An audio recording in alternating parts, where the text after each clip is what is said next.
European citizens everywhere are demanding and supporting speedy and complete action.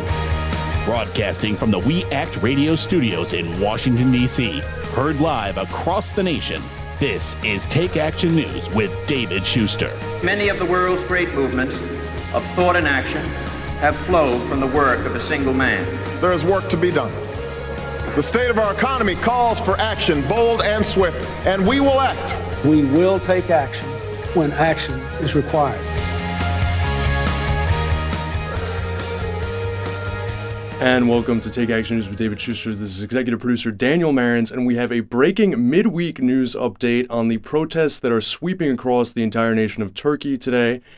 Reporting to you live from the studios, We Act Radio studios in Anacostia. We have with us on the line right now two activists from Turkey that are participating in the protests that have swept across that country since Friday, when an attempt by local protesters in Istanbul to occupy the Gezi Park in Taksim Square, which was slated for destruction in order for there to be built a mall that was modeled after an Ottoman military barracks.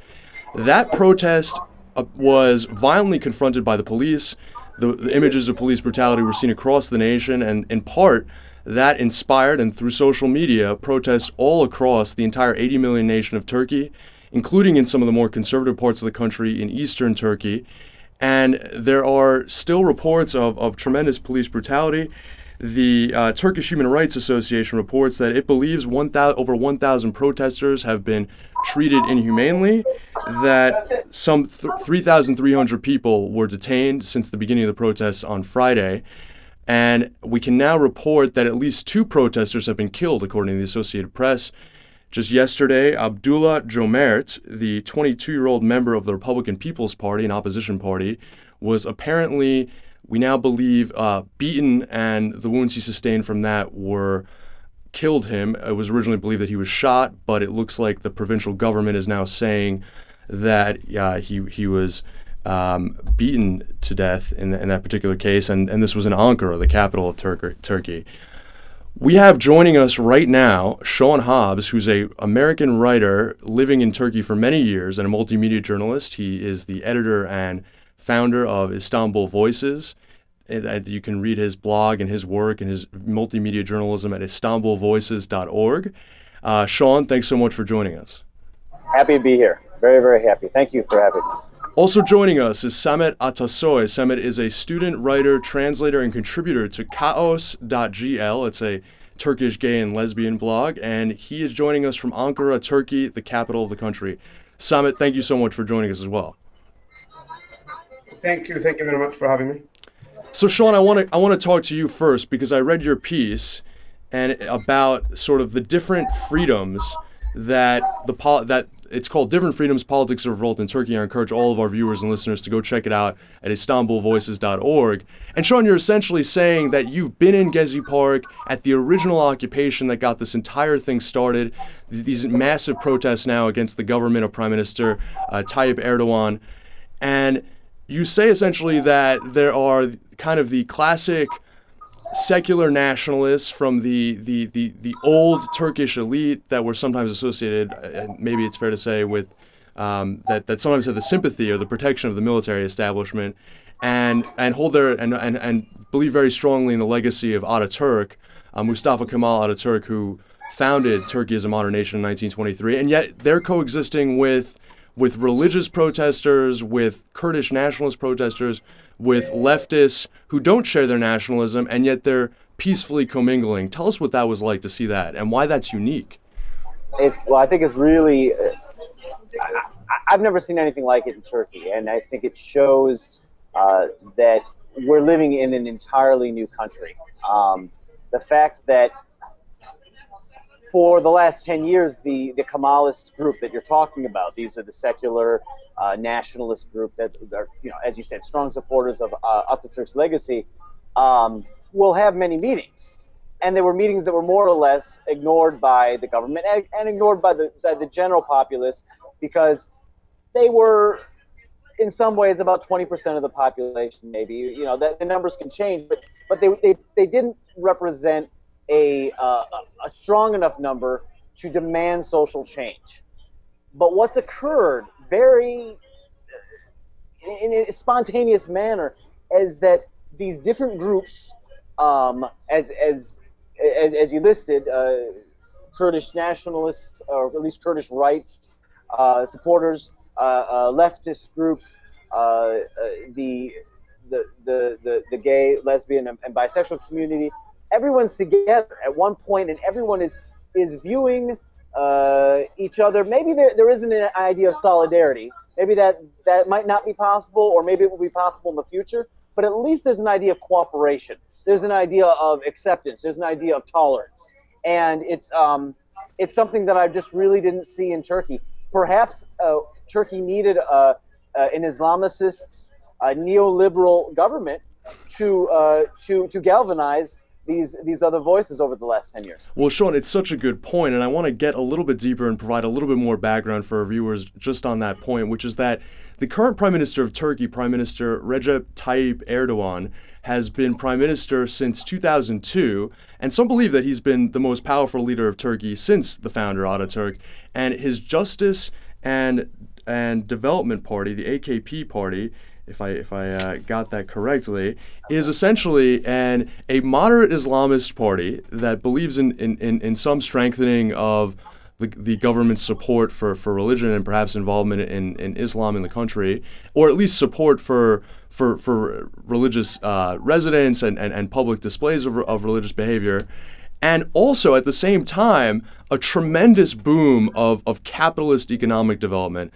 And some have called it, I believe, the phenomenon of cultivating previously working class or peasant religious Turks from the Anatolian countryside to enable them to gain wealth. Some of people have called and creating a network for them to do that. Some have called that green capital. If that's a term that is sometimes used, green, I guess, being a color associated with Islam. And essentially, I think that people believe that this is indisputable, that in this country of nearly 80 million people, since 2002, the Turkish economy has actually grown by 50%. Now, whether that's being shared justly, we can get into, and what the implications of that have been are obviously very important, but it certainly has reduced, if not altogether eliminated, Turkey's debt to the IMF, which it was indebted to for a long time. And the per capita GDP rather, of Turkey is $15,000 a person. So we're talking about roughly twice the size of Tunisia, a country that actually overthrew its not democratically elected ruler. And of course, Turkey is democratically elected. Prime Minister Erdogan has also come under fire for, he did brush back the military establishment, which for many years exerted a subterranean influence on the democratically elected governments. Some people believe that he did it too forcefully through show trials, but he's certainly put a check on their power. Other people have also noted that he's actually gone after all press that disagrees with him, including, for instance, CNN Turk, which is Turkey's affiliate CNN's affiliate in Turkey, fining them $2.5 billion for giving him critical coverage. And some believe that that's the reason that when this Occupy Gezi protest broke out, CNN Turk was showing a penguin documentary. So, and one of the reasons that the Gezi Park, specifically the destruction of Gezi Park for this shopping mall, became such a flashpoint is because there's so few green spaces left in Istanbul. It is a city with 1.5% green spaces. Just for some perspective, New York City has 17% green spaces. So I want to ask, I'll continue just with you a little bit more, Sean, and then I'll get Samet's perspective, but people are wondering, Americans are trying to wrap their head around this. Is this about environmentalism? Is this about the capitalist agenda of Erdogan? Is this about the creep of too much Islam in the public sphere, or restrictions on purchases of alcohol and public displays of affection? Is it social issues? Is it economic issues and environmental? Is it a combination of all three? What role are minorities like the Kurds playing, Alevi Muslims? Because obviously one of the more controversial proposals of the Prime Minister is to build a third bridge over the Bosphorus, apparently named after a controversial Ottoman Sultan, Yavuz Sultan Salim, if I got that right, who was known for persecuting Alevi Muslims, which is a minority that some people estimate to be between 10 to 40% of the Turkish population. And they are not considered among Prime Minister Erdogan's supporters, and some believe that that's a reason why they've been targeted. So I've just thrown a ton out there. Wanted to give people some background, but Sean, tell us where did it begin and what has it become? Well, in it's a fantastic question. I think it's a question that we're going to be asking as storytellers, as journalists, as social activists, as academics. I mean, there's going to be many books written about this week, what happened, and the next month to probably the next year or two in Turkish history, because I think what's going to happen out of Taksim Square and out of Gezi Park obviously is affecting the whole country, but it's affecting the Turkish model, which has been this ideal model given to the Middle East, in some ways pushed by the Bush administration and certainly the Obama administration post 2011. It's facilitated the growth of Islamist parties as a real valid caretaker or ruling party structure throughout the Middle East. And we can see that Morsi in some ways is trying to replicate the successes, and you listed the successes wonderfully, that the AK Party has been able to do. To give them fair acknowledgement, I mean, they have built a lot of infrastructure in the country also, while that infrastructure has been built in a privatized manner. That's something to accept too. And we're not. This is everything is about privatization. Everything is about neoliberalism with AK Party. I mean, and you hit on a great point too about green capital. I mean, I think and others can correct me about this, but I think the whole green capital construct starts really with Said Nursi and a mystic / Sufi leader during Ataturk's period, and his supporters that came out of his group that became very active in the economy as a way to position themselves in the politics and enter into a position of power. But anyway. And of course, I would just add that another thing that we have to talk about is the influence of Fethullah Gulen, the religious leader in exile living in Pennsylvania, who is very close to the Prime Minister Erdogan and has facilitated a massive network of sort of Islamist type capitalist businesses, schools. Someone who really sort of was a pioneer in taking a certain interpretation of Islam to develop business and develop these institutions like education and press. And of course, he was apparently, I guess, persecuted at some point by the Turkish government, and that's part of the reason why he moved to Pennsylvania in the United States in the Pocono Mountains. But I have to ask then, Sean, I mean, there's this decades-long history. Famously, Erdogan was arrested as mayor of Istanbul for reciting a poem with religious overtones, knowing, to demonstrate the unfairness of those rules. Are the chickens just coming home to roost for the Kemalist secular elite in Istanbul? And it is, to what extent is this just a stage, sort of a backlash into a kind of Islamist politics that maybe the country needed to go through to account for all the repression of Islam that had occurred before? Well, all is true. I think in terms of the chickens coming home to roost, I think the chickens came home to roost starting in 2006 with the beginning of the Ergenekon trials and the mass arrests of very powerful Kemalist leaders in the country. A lot of those leaders, whether or not they're in media or whether or not they were in the military, have been stripped of a lot of their power. Some are in jail right now. Others are awaiting trial. So I think the idea that the chickens came home to roost, well, a lot of that happened. And just so we're clear, a lot of those members of the military establishment may have come from the same establishment that participated in the military coup back in 1982. These are people that often committed assassinations and repression of what they perceive to be too much religious influence or just dissidence and opposition in general. And so there's two sides to that coin. Not to say that violent repression of anybody is a... No. And actually, but I'm just answering your idea of, what is this, the chickens coming home to roost? Well, I think that did happen. And what I think we're really seeing here with this protest, to come back to your original question, is like, how did this all happen? I would say that the seeds of this protest is in many ways born out of the development over the last 10 years of a very arrogant attitude on the part of the rulership of AKP. There's a quick story I'll relate that kind of gets to the heart of this.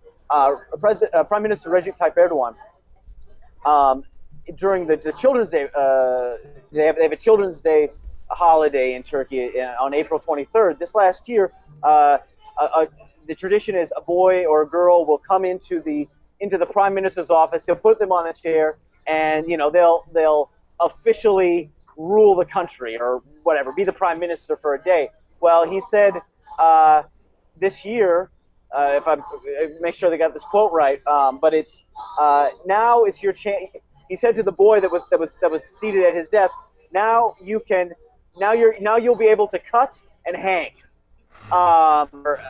He said this to this kid. That was a joke, but that's the kind of mentality, that's the kind of power that I think Erdogan feels like he has. And you're right, he is, I would say, arguably, and he's definitely, if not the most powerful Turkish leader since Atatürk. He is in the top two. He and Menderes in the 1950s would be probably the other one. But at any rate, Sean, I want to circle back to you, but I have to turn now to Samet, and I would just add, Sean, to what you're saying in terms of the power hunger, in that essentially Prime Minister Erdogan is now running to change the constitution to allow him now to run for the position of president, to empower that role, and which would enable him to remain in power until 2022. Of course, probably not going to happen now. It's not going to happen now, and we can really make a safe bet. You can hear it here on Take Action News first that one of the results of this revolution, of this wave of protests, is probably that Prime Minister Erdogan will finish out his term as prime minister and not continue on to change the constitution, allow himself to become president. I should note that the deputy prime minister, in particular after the news of the death of Abdullah Jomart, the deputy prime minister who is now serving who is now acting prime minister because Prime Minister Erdogan has continued a 4-day trip that he had planned to the Maghreb, to Morocco, Algeria, and Tunisia. The deputy prime minister and acting prime minister, Bülent Arınç, said that the crackdown is wrong and unjust. Some people don't believe that is ingenuous coming from such a high-ranking government official. And of course, the president, however, who has apparently a less powerful position than the prime minister, Abdullah Gül, has said that democracy is not just about elections. In other words, we need to listen to people, even if we won the majority of the vote. We need to listen to the minority and people that are dissenting and what they have to say. And the United States government has called on Turkey to not violently repress peaceful protests. And obviously, the United States, though, counts on Turkey as a major ally in Middle Eastern affairs.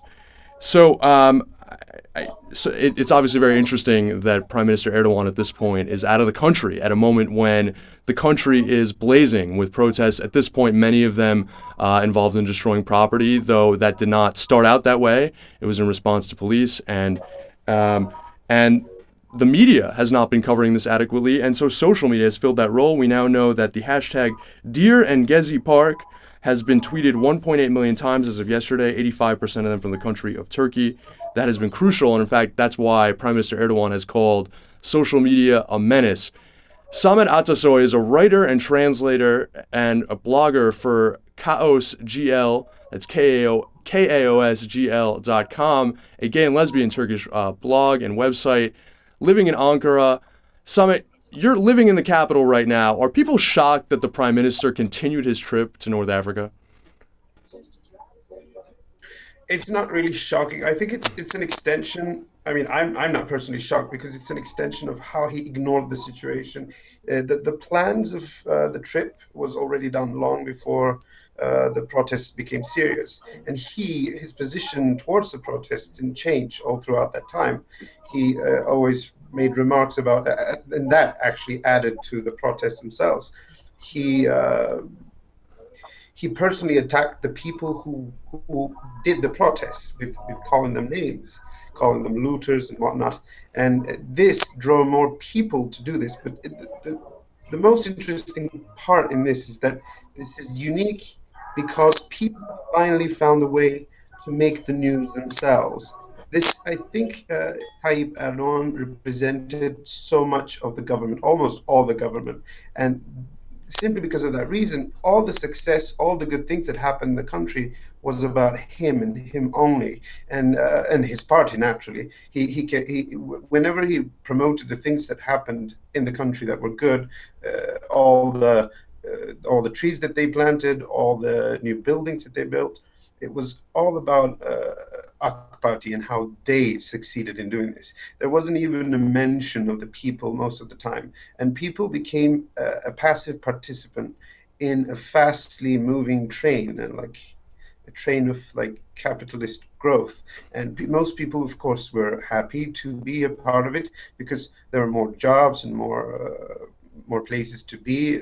There was more, I guess, resources to be had by the people, but it didn't represent anything about the people. And I can see this. I mean, this relates to environment directly because, and long before any of this happened, there were many parties called, for example, Refah Partisi. These people, the people who you might call conservatives, they were like recycled in these parties. They were banned, they came back, and they kept cropping up as they formed new parties. And AK Party was the first one who was able to use, I think, somewhat an American way of promoting their party. Well, it certainly reminds us of the Republican Party, right? A combination of religion and capitalism.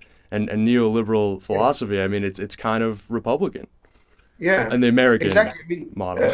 They also had so much support from many people, but they employed the kind of promotion that you wouldn't be able to think of at that time. I think by other parties, it was most of the parties at that time were classic Turkish parties that were somewhat crippled. They were classics. They were just there all the time, and you would see them coming back with different names, but they were always the same.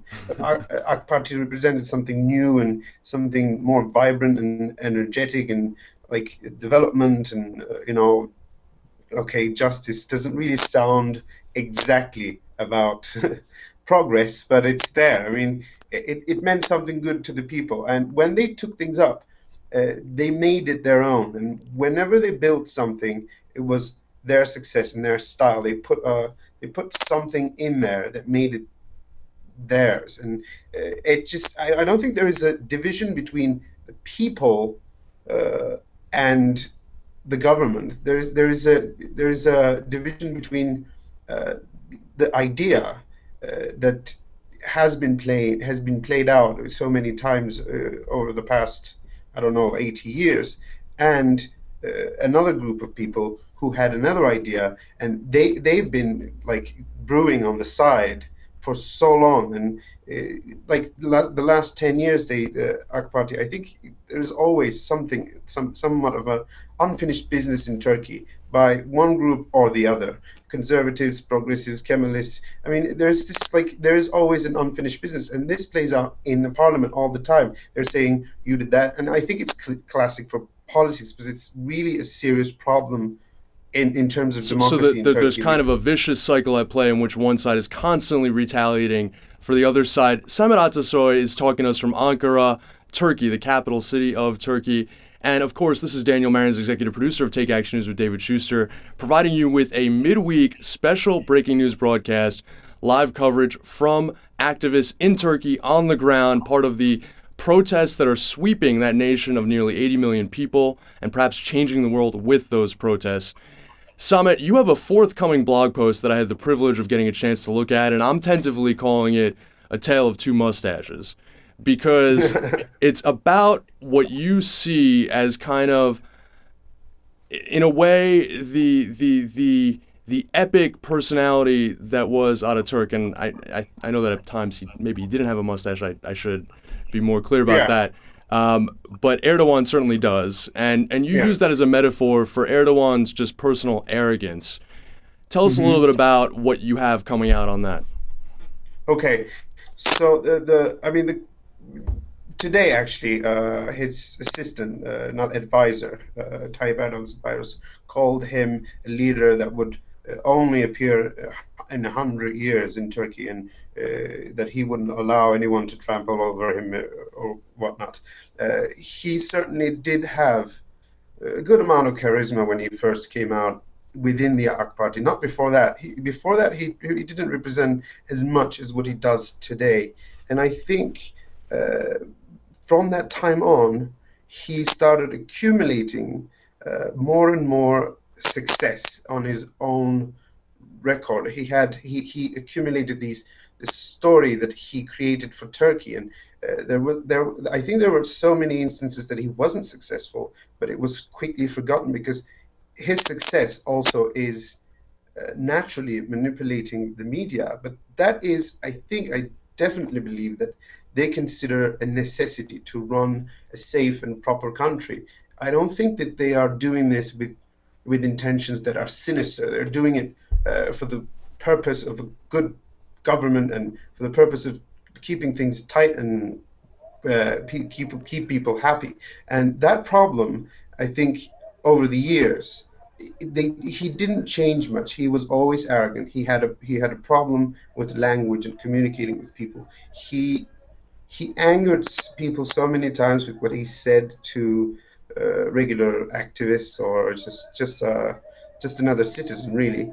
But this classic incident is not a matter of quality, it's a matter of quantity. I think it came to a point when people felt so personally attacked and so personally disgusted by this behavior that there was so much anger towards this, simply because first there was a reaction by the people, and then he said, these are just a bunch of looters. And then the mothers and the parents and the other groups of people came together, and then he called them other names, and then he ignored them again, and he didn't take any of it seriously. And by the time he finally got out of the country, I think that was the moment that he realized this is serious. But he kept ignoring it. He said, "Oh, this will be over in a couple of days." Samet, I have to ask, you are obviously openly gay, and you live in one of the certainly more conservative than Istanbul, which is Ankara, the capital city of Turkey. And I'm wondering, first of all, what have you seen in terms of, in that conservative city, what do the protests look like? Do you see more practicing Muslims, women that wear the headscarf, the hijab, and how do they react to you and your angle of this cause? Does gay rights stand to win anything from this struggle? And if so, how does that fit with religious people joining this coalition of criticism against the sitting government? Okay, the gay community, the LGBT community in Turkey, they are a very interesting bunch of people because they will be there no matter what. They will try to support everything. They will just be there. I think it's kind of because they want to be seen, but at the same time they want to support women's rights and environment. No matter what happens, they will always be there with a couple of rainbow flags to show their support. But they are not known. In no way are they acknowledged. There was considerable amount of talk within the parliament, which was very interesting and unusual, and they were talking about gays, and it was very surprising that in the Turkish parliament, the word gay and transvestite was actually spoken, and that was very surprising, but at the same time off, because you knew from what the mayor says, for example, the mayor of Ankara says, when asked, when are we going to have a gay mayor in Ankara? Because the gay mayors fixed a lot of problems in Paris and in London, it seems. So it was sort of a humorous question to him. And he said, "Oh, we have Turkish family values and moral values, and I believe that there will never be gays in Turkey, and there shouldn't be, or there mustn't be gays in Turkey." So I think there is a group of people in Turkey that actually believe that there are no gays in the country, and that they would actually turn a blind eye to the fact that they exist, and their flags and their presence is just completely ignored. I don't feel personally attacked or, offended by many of the things that go on in the country in terms of those things, because this is clearly a sign of ignorance, because most of these people didn't even have the chance to read any literature regarding this, or saw any TV programs even about discussions regarding the gays and other gender identity issues. They never had the chance. So they don't even have the time to hate it properly. They don't even have the time to react against it properly. They just are very ignorant, and they don't even know it's real. They just think it's a fantasy by some people. So this is the reality in Turkey. This is not a very conservative country. This is somewhat of in some areas, a very ignorant country. Well, Samet, I appreciate that, and thank you for sharing that. I know that, and I can say personally that I stand with you and those fighting for gay rights in Turkey, and I certainly stand with the entire protest movement, quite frankly. But specifically, I know that this may be a much longer struggle for the gay community there, and as it often is in these stages. But perhaps, as you say, it sounds not like the issue hasn't even just been fully addressed yet. I want to go back, Sean, while we're on the issue of religious freedom, is there any, I heard that there's a celebratory atmosphere in some of these occupations, some of these protests. Is there any drinking going on, and is there any kind of public affection as well, things that were seen as perhaps being encroached upon by the Erdogan government? Is that happening, and what role do you think that will play, a constructive or a negative role in any future organizing that occurs from these protests? Well, I'd say that from what I've seen, there is a kind of a passionate energy to Gezi Park right now. It's a wonderful place to be. It's a warm place to be. It's a kind, gentlemanly atmosphere where, I think you would see much more of an open, whether or not it's open sexual behavior. Although I don't see people, going overboard or anything that would be considered uncomfortable behavior by traditional Turkish standards. Definitely, there's more. Well, it's much more of a relaxed environment. I know recently that there was a protest near a Turkish metro stop in which people made out publicly as kind of a protest against what they appear to be, I guess, maybe the bully pulpit of the government, saying that is inappropriate. And there were some counter-protesters, but luckily the police protected them from these religious type guys that were offended by coming in and attacking them. I mean, yes, I would say this, that in opposition to the pressure of an Islamist government and an Islamist mentality, certainly Gezi Park and Taksim Square right now, and this is much more open. For example, last night, 3 a.m, I'm walking home, or walking to the hotel I was staying at downtown here, and there was a huge number of kids that were out drinking on the street, drinking outside of bars, and that for the last year has been totally, really for the last 2 years has been squashed by the city municipality. So the fact that they're out there doing this is a sign just in itself of revolt and resistance. So yeah, I mean, and I think that's one of these protesters' complaints is, I've talked to women who said that they were having trouble getting the morning after pill. I've talked to other. It really sounds like Republicans now. Well, it does, and we're I still think fighting over when you look at the issue of the similarities, and a good study would be the similarities between, for example, this Fethullah Gulenist movement and the movements of the evangelical right in the 1980s supporting the Reagan administration and the first Bush administration, and then later on the second Bush administration. I think that there's a lot there, and clearly the Gulenist movement and the AKP have taken lessons, and I think earlier our friend he was talking about how this movement of AKP had taken lessons from individuals within the United States, media groups, politicians, certainly conservative politicians.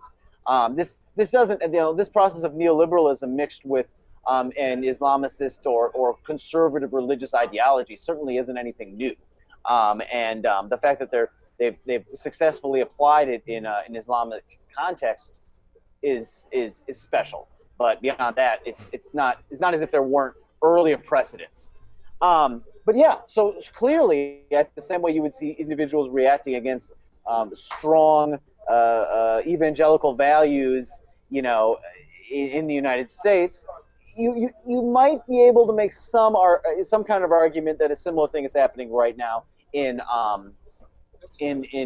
downtown Taksim, downtown Istanbul, and in some of these other points of flashpoints of protest and conflict and resistance in Izmir and Ankara and other cities in Turkey. So I want to round things out, and I want to do that first of all by announcing, of course, just the latest news on this, which is that at this point, public workers, the Public Worker Labor Union Federation has announced a general strike for 2 days, and I believe those public sector workers are now on strike, and that certainly adds a component of labor cooperation that, as I understand it, we had not previously seen. The question is, how does this end? And I'll turn to you first, Samet, and then Sean, I'll give you the chance to finish it out. Samet, where is this going? I mean, I get the impression that we're really seeing world-shaking events in terms of a movement of people to gain more transparency and accountability from their government, and to put the brakes a little bit on capitalism, and also just generally sort of take on concentrated power. Will it end that way? Will it end with concrete reforms? I think it definitely will. First of all, people liked this, and that is the most important thing. People liked doing this. People loved getting together and actually seeing something having potential to work. And I think simply because of that belief, not the belief, but the energy they have towards keeping this up, it's just going to keep things in check, regardless of if this happens again or if it continues even.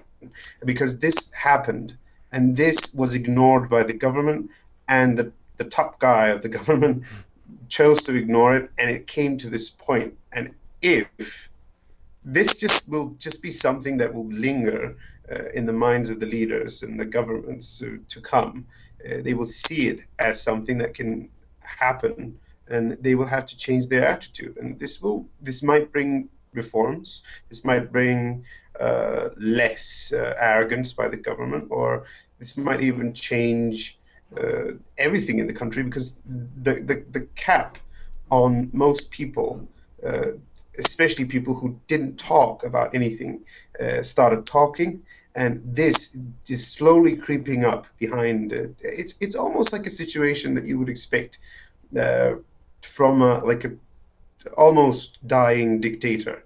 This is this kind of situation that you see at the end of someone's reign, when people start talking. They slowly reveal things that they normally wouldn't be able to. They slowly say things. I mean, probably if this didn't happen, I wouldn't be able to speak this freely about what happened or anything else, really. So this actually got people to talk about things, and they are like people. And I think this is the last thing I'm going to say. The most important thing that happened was the media and the reaction against the media. The media chose not to show it, or was ordered not to show it, but people, I think this was inspirational for many people. The peaceful protesters, and those were just average people, so many of them.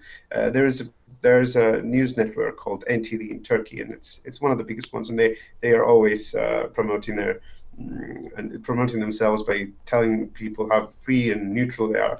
And they just, people, like, I don't know how many thousand of them they were, but they just sat there in front of the building and started waving and trying to get the attention of the channel, show them that they are there and they need to be seen. And that opened so many doors. So many people who were just sitting at home, knowing this will end, or thinking that some people will just be out there for a while and then it will end. It didn't end, and it will not end.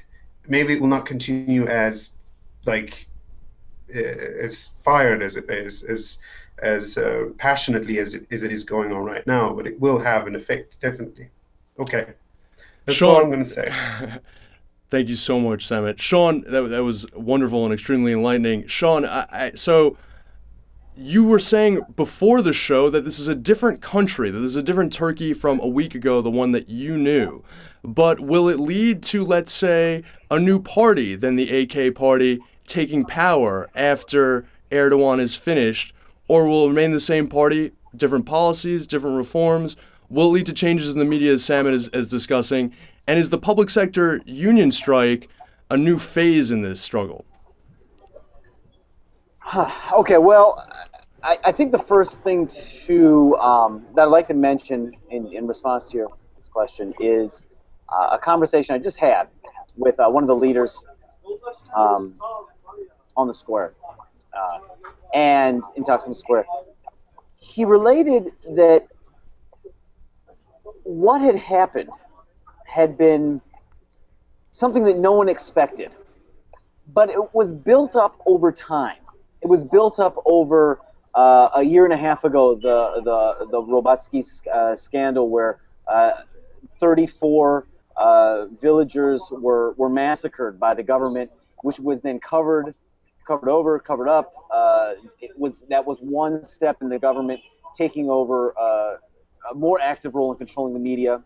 Then there was the explosion last month along the Syrian border, where upwards of 100 to 150 people were at least injured. I believe the number is about 50 or 54 people were killed in this. And that was another ramp up of state control over the media, and the selling out, I think, of how people perceive the media. What this leader in Taksim Square and Gezi Park told me was that this is not a political movement. This is a cultural movement. This is a sociological movement. I think that's something to really catch. Now, other groups and other organizations are adding into this. So the fact that, yes, now public sector employees are going to go on strike, this is a big step. But I think what we're seeing developing here, if it plays out the way I hope it plays out, is that you see a development of groups of individuals who mutually respect each other, can work together, can work out of respect for one another in a way that is not about backbiting, nasty politics. It's respecting different voices, but it's adhering to some general principles, which is about democracy, about individual rights, about lack of a need for retribution. That I'm seeing, there's at least a possibility right now, which is why Turkey's a new country. Why this is really even a new step in neoliberalism, and a new step in our whole world dynamic. And it should get a lot of leaders kind of shaking in the boots. I hope it does. This is just about Turkey. At any rate, in closing, yes, I think it's very possible that this could continue, and if it does, will it become more of a political component to it? Sure, but I think that this ideology is not just about politics. It's about something much larger. It's about a social transformation. I think that's what I have to say about that. And I'm really excited for the future of Turkey. All right, Sean Hobbs, he's a writer and multimedia journalist and the founder, editor, and lead multimedia journalist at IstanbulVoices.org. I encourage you to check out that website. I also encourage you to check out the second of Sean's books. He's written 2 books, and the second one is called Sex and Homeland. Sounds like an interesting book about Turkey. I'm just saying. It's a little less journalistic. It's a little bit more... Well, Sean, thanks so much for joining us. And Samet Atasoy, a writer, translator, and student from Ankara, a contributor to KaosGL.com. That's KaosGL.com. Thank you so much, Samet. Thanks a lot. Thanks a lot for having me.